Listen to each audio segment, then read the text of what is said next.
नमस्कार दोस्तों, मैं पूजा जोधपुरिया आप सबके लिए एक गारी गीत है, मतलब देहाती गारी है। तो आप सब सुनिए, जैसा लगे लाइक शेयर कमेंट जरूर करना।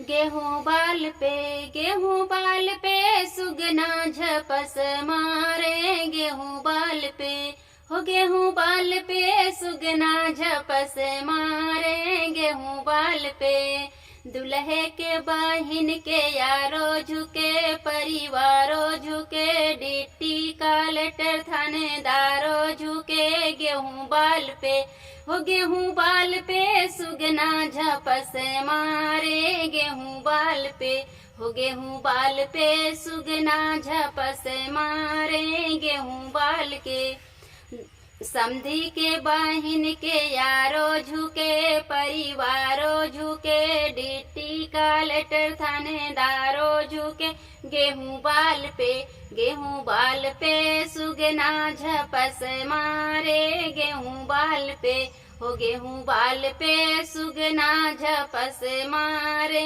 गेहूं बाल पे। अब क्या कर रहा हो? अगुआ के बहिन के यारो झुके, परिवारों झुके, डिप्टी कलेक्टर थानेदारों झुके, गेहूं बाल पे हो, गेहूं बाल पे सुगना झपस मारे, गेहूं बाल पे हो, गेहूं बाल पे सुगना झपस मारे, गेहूं बाल पे।